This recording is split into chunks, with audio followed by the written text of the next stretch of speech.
আমার হাতে হ্যান্ডকাপ পড়ানো হলো, চোখ বেঁধে ফেলা হলো আর কি। গাড়িতে উঠালেন, গাড়িতে ভিতরে আমি বসলাম, উচ্চস্বরে গান ছেড়ে দেওয়া হলো, হিন্দি গান। আমাদেরকে 7 দিনের জন্য গুম করা হয় এবং এমন একটা জায়গায় রাখা হয় যে জায়গাটাকে এখন মানুষ আয়নাঘর নামে বলে আর কি।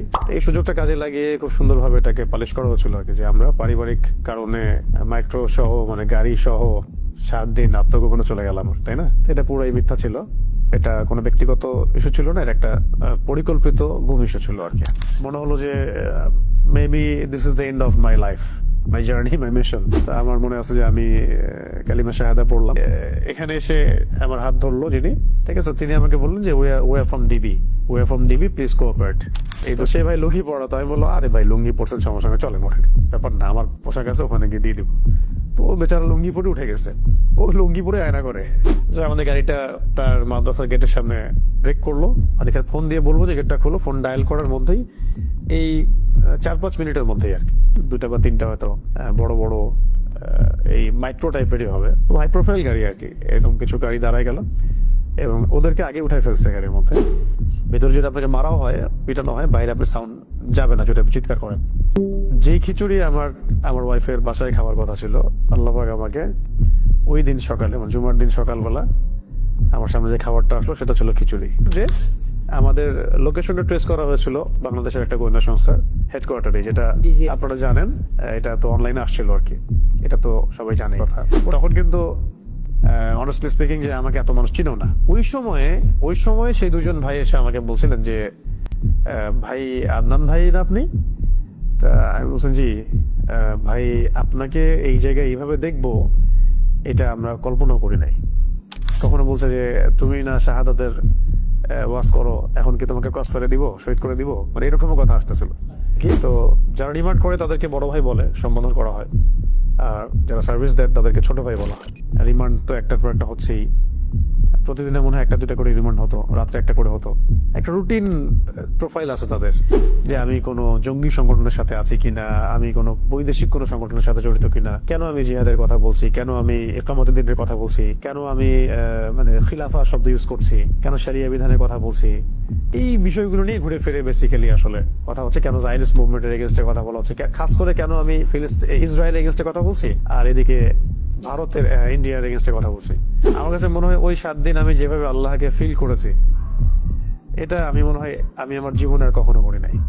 তিনি বলছিলেন যে তোমার এগেনস্টে 2জন আলেমের বক্তব্য আছে আমাদের কাছে। তার মানে আমরা বিষয়টা কি বুঝলাম, যে এই তাগুতি শক্তির, তাদের আন্ডারের এই গোয়েন্দা সংস্থার এবং তাদের মানে যে চেইন অফ কমান্ড, তাদের মধ্যে এমন কিছু লিঙ্ক আছে যেটা দাড়ি টুপিওয়ালা মানুষই আপনার এভিডেন্স হয়ে কাজ করতেছে, যে অমুকে জঙ্গি, অমুকে খারেজি, অমুকে উগ্রবাদী, তাদেরকে বুঝাই দিচ্ছে বেসিক্যালি এই মানে গ্রুপ অফ পিপলটাই। সারা দেশের মধ্যে অগণিত দিনী ভাই রাস্তায় নামলেন, মানববন্ধন করলেন, প্রোটেস্ট করলেন, ফেসবুকে লেখালেখি করলেন, সামাজিক যোগাযোগ মাধ্যমে লেখালেখি করলেন। দেশ তো ছিলই, দেশের বাইরেও অনেক অ্যাক্টিভিস্টরাও এটার সাথে যুক্ত ছিল। ফেস দ্য পিপলের সাগর ভাইয়ের কথা না বললেই না। দীর্ঘ সময় আমরা সেটা ওইভাবে অনলাইনে বলতে পারি নাই। তার ভূমিকা এখানে অনেক বেশি আছে। তিনি যেভাবে মিডিয়াতে এটাকে উপস্থাপন করেছিলেন, আমার স্ত্রী সেখানে কথা বলেছিলেন, তখন তো এমন একটা অবস্থা ছিল যে অনেক পরিচিত আলেমও আমাদের সাথে সম্পর্ক ছিন্ন করছে বা চিনি না এরকম বলছে। নাম বললে আপনার অবাক হয়ে যাবে যে কোন আলেম এগুলো বলছে, বলতে চাচ্ছি না এগুলো। যে দেখ, তোমাকে আমরা এখন কি করবো, ক্রস ফায়ার দিব নাকি তোমাকে ছেড়ে দিব, ছাড়লে কোথায় জানবো, কি করবো তুমি বলো। তো আমি বললাম ঠিক আছে, আমি একটা প্ল্যান করার চেষ্টা করতেছি, বের হওয়ার কোনো রাস্তা স্পিড বিডি করে যে তোমার ব্যাপারে ফেস দ্য পিপলের এত আগ্রহ কেন, তোমার ব্যাপারে সংসদে কথা হচ্ছে কেন, একদিন আসে এটা বলে চলে যায়, আবার একটা রিমান্ডে এসে বলে হ্যাঁ তোমাকে নিয়ে জাতিসংঘে কথা হচ্ছে কেন, আবার আসে তোমাকে নিয়ে এত মানববন্ধন কেন। এই কথাগুলো আমরা দাওয়াতের মেজাজে বলেছি, কোনো পলিটিক্যাল পার্টি বিলং করে বলিনি কখনো, আমরা কখনো কোনো পলিটিক্যাল পার্টিতে যোগ দিইনি কখনো, এখনো দেই নাই, বা আমাদের রেপুটেশনে এগুলো নাই।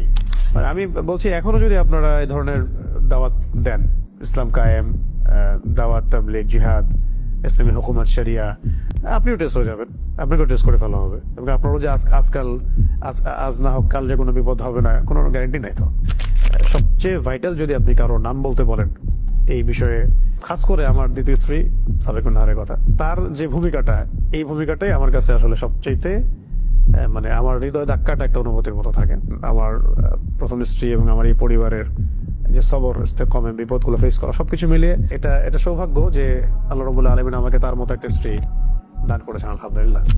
যদিও ওই 7 দিন ভয়াবহ এবং অনেক সাফার আমাদেরকে করতে হয়েছে, তারপর আমি আমার জায়গা থেকে এভাবে উপস্থাপন করলাম যে অন্য ভাইদের ত্যাগ, কোরবানি এবং তাদের উপর যে জুলুম, তাদের মাজলুমিয়ত দেখে আমাদের কাছে মনে হয়, আমরা 4 জন, আমাদের কাছে মনে হয় যে এটা তাদের সবচেয়ে ভালো আচরণ ছিল আমাদের সাথে।